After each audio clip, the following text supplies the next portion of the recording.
What's good, YouTube? The Truth here, and I'm back with another video. If you're new to the channel, make sure you like the video, subscribe, leave a comment, let me know what you think.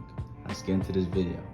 Now today we're going to be talking about if Jaron Boots Ennis is ready for the big dogs, aka Terrence Crawford, aka Mr. Big Fish, Errol Spence Jr.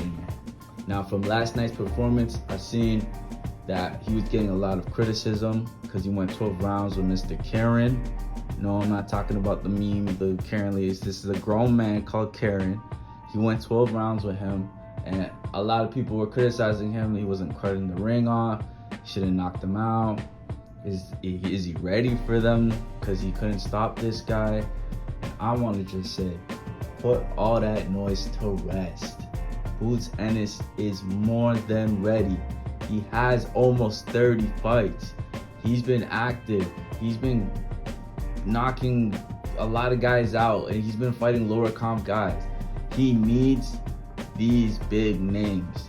There's not a lot of people in the welterweight division where you can be like, okay, yeah, that's a step up.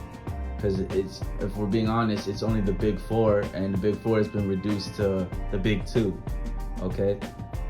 Only ones I see other than the big two, Terrence Crawford and Spence, that give him any type of level up would be Stanionis and Virgil Ortiz, but those guys are obviously duking it out.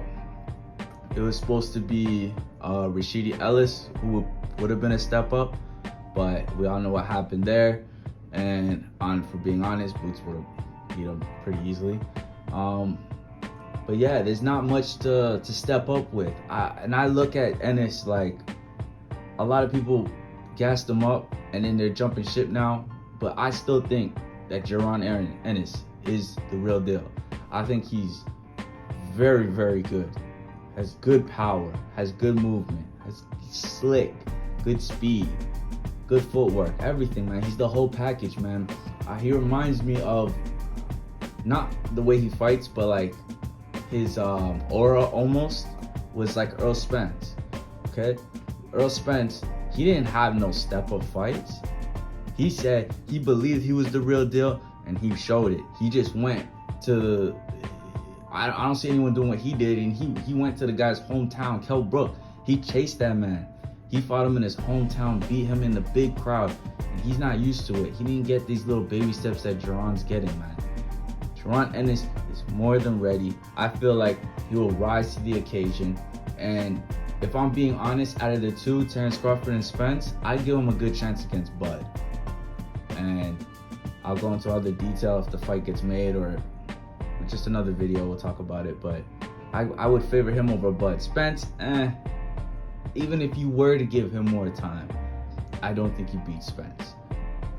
We might be able to see that 154, but 147, Earl's time is almost done there.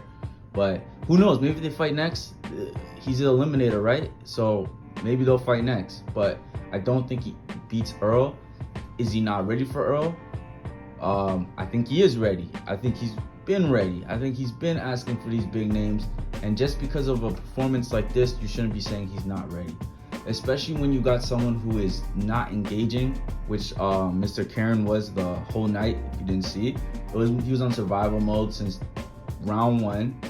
And I know a lot of people say, "Oh, running is an excuse for you not being able to cut off the ring." Yeah, you should be able to cut off the ring, but it's also very hard, and I find it very hard to criticize someone when there's someone who's just not engaging. Like, there's good examples of great fighters that they fight someone who's not engaging and they don't look that great. Of course you're not gonna look great. Try fighting someone that's running away, man. You're gonna have a hard time. Okay? So I can give examples, man. You got Canelo Chavez Jr. You got Errol Spence and Mikey Garcia. You got who else? Gervonta Davis and Gamboa. Like, you have these guys who don't come to fight. They come to survive. It's not easy to get a stoppage over those guys, man. And you gotta like look past this. If they're not getting outboxed, if they're dominating, what Jaron did, he was dominating. He's landing big shots on this guy. There's nothing to really critique, to be honest. It's just the opponent wasn't game. He wasn't coming to win, and that's it. But I do think Jaron and Ennis is ready for these big names. I would love to see him against these big names. If I were to be the matchmaker, I would pick him to fight the winner of Stanionis versus Virgil Ortiz, and then he would fight Bud or Spence. But I would not be against if he fought them next, because he's damn near 30-0. You put this guy in there with somebody, please. Okay? But anyways, that's my thoughts on Ennis. And if you're new to the channel, make sure you like, comment, and subscribe. And I'll catch you on the next one. Peace.